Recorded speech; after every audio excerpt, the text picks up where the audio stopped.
Alright, I'm live and I'm driving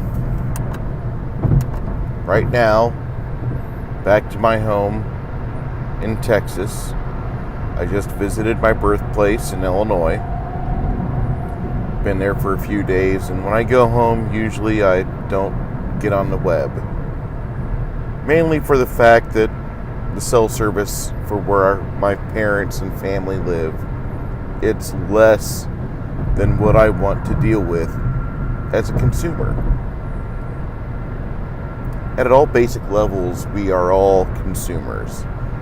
Some of us also have a proud disposition or title as producers, but at the end of the day, you're ingesting your caloric intake, you're ingesting something that's cathartic to help your brain unfurl. You're ingesting some form of media, whether or not you decide if it's the same style of media that my media is, that I prefer, versus what your brother, sister, your coworker, your boss prefers. But what I'm getting at is that at the end of the day, we all have our own preferences for what we do and what we don't like. And if you're one of the few people that are on my channel, you understand that I'm a pretty happy geek. I live, for the most part, a solitary life. I have a job. And when I go and repair,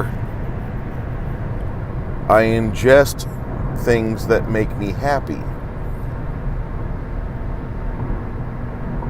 Some of those things are not caloric. I read, not as much as I should, but I read, and I try to listen as much as I can. And when the opportunity strikes me, I get to watch things. Watching and listening is how you take in most of your information. And over the past 44 years, I've watched the world around me go from a very proud group of people that had accomplished much to generations of descendants of people that had achieved much, and now we've hit that stage of the game where we haven't achieved much, but we're still proud. This isn't good. This isn't good at all. So, about 10 years ago,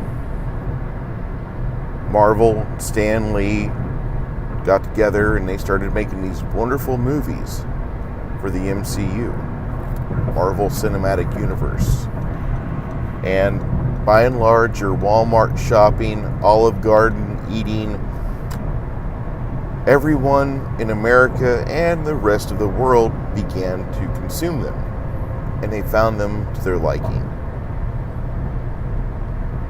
And a parallel story in the same universe, the Star Wars fandom had grown considerably swollen, and they were perching on a rather set of swollen stories.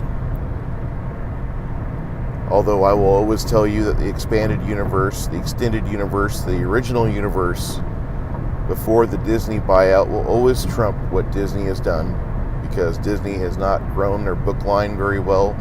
They have not made many video games that are worth playing or watching, and their movies and television shows generally suck.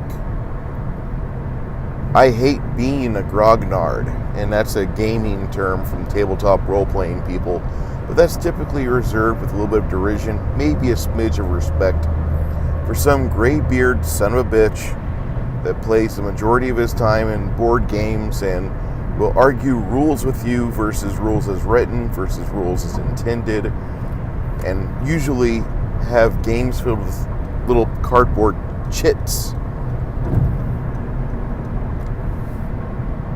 markers, identifying tokens for his numerous Avalon Hill collection from before you were born. And and I'm a grognard because most of my contemporary friends, most of my peers are not 44 and older. We are a growing movement in the 20s demographic, the tweens, the disposable money. Anyway, back to Marvel and Star Wars. And I'll even flop in Star Trek in there, because that's pissed me off too, and it should. For people that loved the media a generation or two ago, I'm going to talk to you, Generation X, and the baby boomers. We are a generation that are watching our favorite forms of escapism get tossed aside in favor of the new generation. Comics have already been lost. Marvel and DC are creatively bankrupt. Reboot. That's all the comics are doing. If you're a comic store owner, if you are a fan of Nerdrotic, you understand that. If you listen to Comic Book Girl 19, you're cheering me on, maybe throwing popcorn at your phone or tablet right now. But you understand that not many new stories have come out in mainstream comics. So you have to go to indie markets and find things like Jawbreakers, which that's a polarizing title, because if you are on the center left or left spectrum, Jawbreakers, if you know anything about it, you know more about the creator, you know more about the background of it than you actually know the story that's contained within the covers. And that's kind of a problem. And right-wingers do the same thing. We will bitch and moan about somebody's personal politics before we admit something like they're a hell of an actor. I'm guilty of this. I must congratulate Sean Penn for maintaining employment year after year. He does make movies that sell tickets. He doesn't make movies that I buy tickets to, but he has stayed employed since he's been Spicoli. And that's the only role I ever saw him in that I enjoyed him in. I tried watching the movie he did, The Hitman or The Gunman, whatever it was, a few years back, and that was an utterly boring movie. I think it was 2012 or 14, or it was just one of those early 2010s movies that I could have gone without it, like Transcendence with Johnny Depp, but I unfortunately watched that in the theater.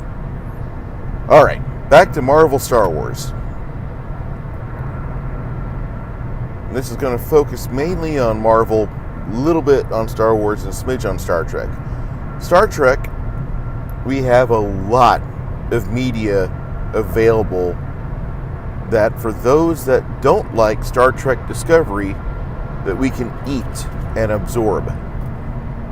And even new stuff, you can groan if you want to, but the Orville is doing a fine job of continuing the stories from Star Trek The Next Generation and the aftermath of Dominion Wars of Deep Space Nine, just in a different spot in the universe, because that universe could be very much lived in by our kids, by the next couple of generations that realize maybe if being an emotional idiot isn't so good, let's go back to science, facts, and logic, and assembling common sense.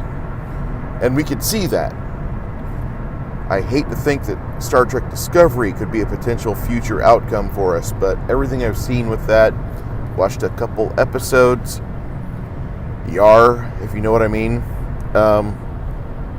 it's not a good show. It's not a show that I would recommend to anybody, unless you are absolutely the diametric opposite of me on the politics spectrum, because that's who they're trying to sell it to. By the same token, CBS All Access isn't really doing as well as they thought they are. And they're trying to advert that out as hard as they can.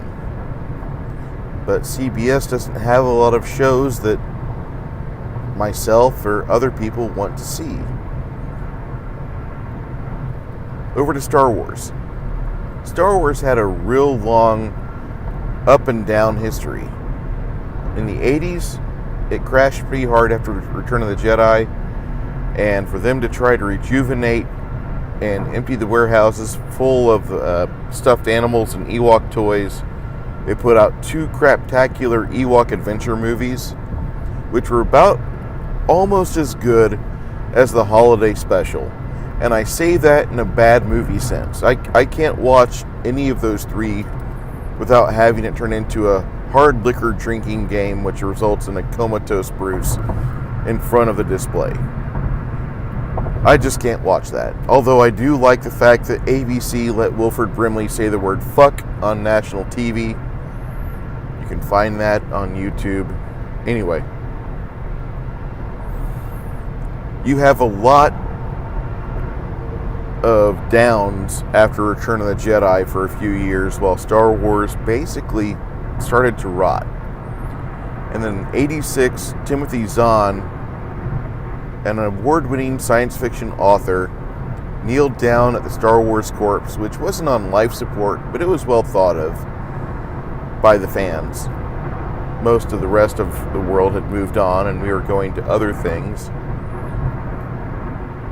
like the death of Robin, second Robin that died, if I remember right, Batman and Death in the Family.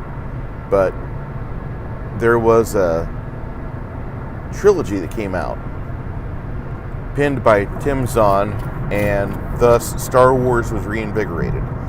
And they started putting out quality novels. We had the Heir to the Empire trilogy. Dark Horse Comics got a hold of the Star Wars license and made some really interesting comic stories. Computers were not that advanced at the time. Think of your Nintendo entertainment system being about top of the line for that time frame. But there was a funny thing at the tabletop role-playing game. There was, for as long as people would tell me, people would always try to weave the Star Wars style stories into their tabletop role-playing games. And in 87, I think, West End Games, 87 or 86, they had a mark on the book, the first 10 years of Star Wars. So it was either 86 or 87 when this came out, but West End Games published a D6 system for Star Wars, and as much as the other systems might be more advanced or more streamlined, I always want to go back to that one until I look at it and I think, it's better in my memory. Because if I start looking at old Star Wars novels and old Star Wars stuff, I get angry. Because in 2000 something, 12, 11, Disney bought Star Wars. And not long after that, they said, well, nothing that was never put in a theater matters. From now on, the only things that matter are the movies. And it kind of throws the Ewok adventures into a gray area. I'm sure somewhere they put those god-awful films in a theater. Somebody had a bad idea for, let's get everybody drunk. Probably something like, a draft house version on the West Coast. I can't see Texans allowing it. Anyway, we watch as all of our favorite stories from Star Wars and all of our favorite media, the video games, the role-playing game stuff, which there was an amazing set of source material for the RPG. I would argue that the box sets for the RPG, there was the Dark Sector campaign, far superior than anything Disney put out for Star Wars. I can't watch Force Awakens. I think it's a shit movie. I couldn't stand the choreography. There's a fight scene with the young Clarion Darth Vader kid and ugly chick Rey. I don't mean to make it sound like I'm sexist, but I look at Rey and I think, no. Not when we have memories of Slave Leia and Forest Indoor Leia I look at Rey and I'm like, So call me a sexist bastard all you want. I really will remember you and I'll sleep with a fan on. So we have Disney take over Star Wars. All of our favorite things from Star Wars previously now get swept into a box, and we're basically told to lock it up because new stuff, shiny stuff, things with chrome will be coming out. Well, we've gotten 2 crappy video games. The novels are not that good. Hell, one of the authors of the novels had a Twitter rampage. And basically the fans of Star Wars were called every name in the book for not liking The Last Jedi. Even though it broke every narrative rule, it had no true hero story continuation. And Rey is not really a hero story type of character. She's more of a dare I say, Mary Sue. And this has been said thousands of times by many people like myself of every race and creed and of both sexes. And that should tell you where I stand. And if you don't like that, go fuck yourself. Well, I feel sorry. I feel very sorry for the kids today because they see Rey in The Force Awakens and that movie afterwards, The Last Jedi, and there's really no struggle. She doesn't struggle. She just goes from event to event and everything's fine. Everything's good. Now, mind you, I've only watched about 20 minutes or less of The Last Jedi, and I want my time back. In fact, I want the hours back that I spent watching The Force Awakens.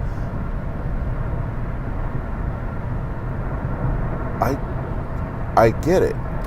Star Wars isn't for me anymore. That was a movie for kids, although that's absolute bullshit, because back in the 70s and 80s, these movies might have been aimed at kids with the merchandising and the toys, but the people paying for it are mom and dad. Mom and dad have to like it, because they're the ones that are going to have to go see it multiple times at theaters. Remember, VCRs were not super popular until 83, 84. And by that time, Return of the Jedi has already gone through the theaters once and is starting on its second run. So, when some media mogul, some schlup, and I will say that as hatefully as I can, some schlup tells you, well, the Star Wars or the Star Trek's not for you. Bullshit. Because good narratives should be the primary thing.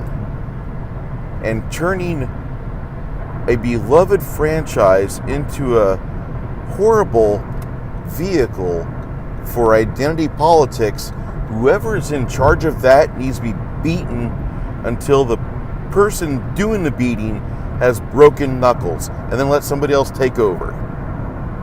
There's no reason whatsoever to bring identity politics into fandom.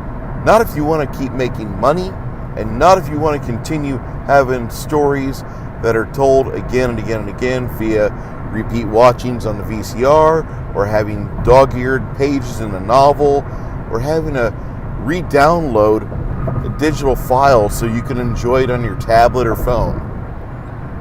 Because the old one got corrupted, you played it so much. And sometimes people will say, well, that doesn't happen. I've downloaded many albums onto my iPhone and Android devices over and over again because I tend to listen to things I like.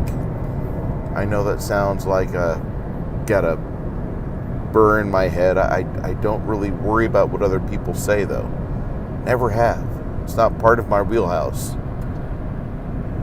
And really, in all honesty, you shouldn't give a shit what other people say either. If you know you like something, if you know you love something, then, hey, more power to you. Now, I'm going to focus on Marvel at the 19-minute mark. Captain Marvel has bookended my time paying for Marvel movies. I'm done. I have seen these movies multiple times in theaters, watched them numerous times online, bought a couple of them for hard copy. But for me, the Marvel Cinematic Universe ended at Infinity War, because it ended the way I would prefer a story to end. Not really on a high note per se, but at the end of some very good characters, where I don't have to worry what they do when they come back.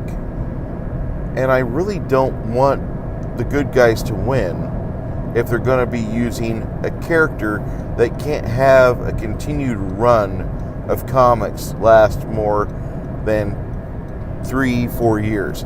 And Captain Marvel's been rebooted just under 10 times. The best stories for her were in the 80s and early 90s. What they did to Monica Rambeau in the Captain Marvel movie is a bit atrocious. The original storyline of a black woman with a single father making it through modern society and being a superhero, and all the times where she felt where she was inadequate, and her discussions with her father, and how she felt reinvigorated, and how she felt like she had been given a purpose only after her parent had verified the value she brought to the world around her. We're not going to see that story on movies. We're not going to see that story be talked about at all, because they've brought, and I say they, and I'm fingering you, Disney, I'm fingering you, leftist, statist, piece of shits. Fuck you. They're not going to tell that story because it goes directly against the narrative where a child could have a good upbringing from a single minority father. You won't see any mainstream film where a character is properly raised in a single parent father household unless the child growing up rebels against every traditional teaching the father instilled it with and goes off, dyes its hair pink, screams body positivity. Fuck you, diabetes. I'm having the entire Krispy Kreme collection today. Well, you know what? I don't give a shit. I've got 10 years of good Marvel movies, mostly good.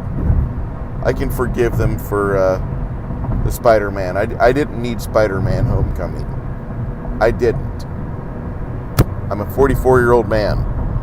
I saw Tobey Maguire do a great 30-year-old playing a teenager in high school, being Peter Parker. And I had one good movie with Andrew Garfield, or the Amazing Spider-Man, where Dennis Leary was a police officer. That was a decent film.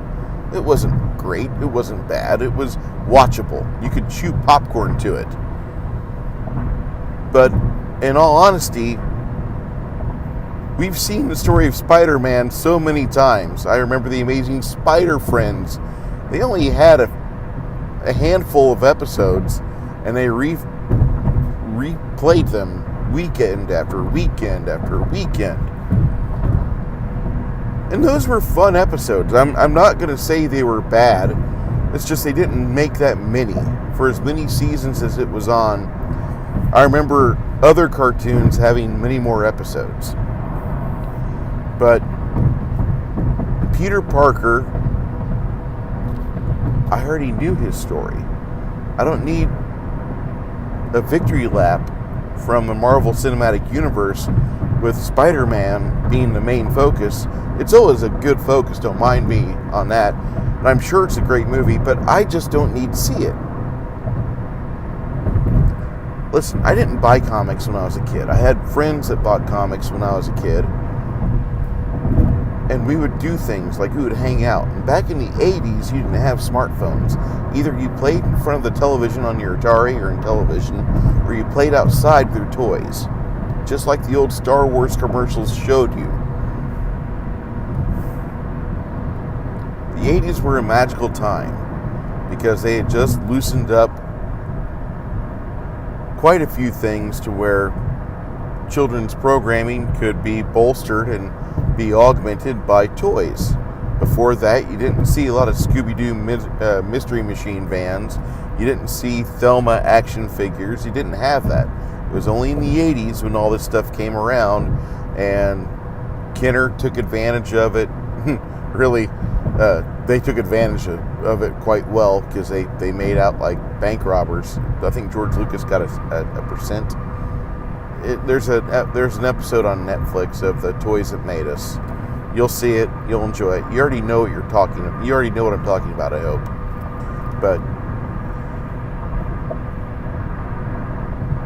the stories that we have from when I was growing up, in my opinion, they outclass what they're shoving onto us now.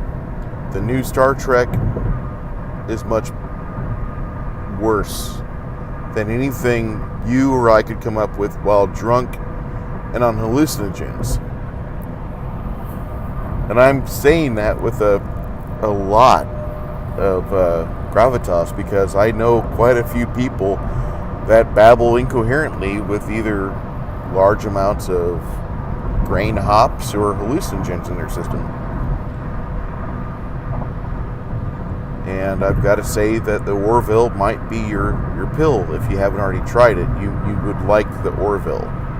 Most people enjoy the Orville. It's written by the man who does Family Guy and American Dad. Those are two cartoons that I just find unbelievable. They've ran as long as they have and they haven't been canceled, especially in today's society.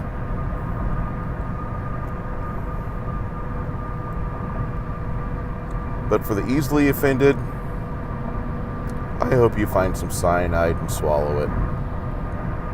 Bring back our nation. Give us a nation that's not full of pussies and pink-haired, blue-haired idiots that want a blue check mark on Twitter. Hell, I can't wait for Twitter to be dead. I just downloaded Minds today. I just downloaded another service. I've got BitChute, getting primed up for that because I'm certain that at some point I'm going to get banned off YouTube, and that's fine. I'm sure you people that report people like me, I'm sure the manliest thing you'll do all day is slam an energy drink and file a report on me. Well, you know what? It's only a shame that your mother didn't swallow.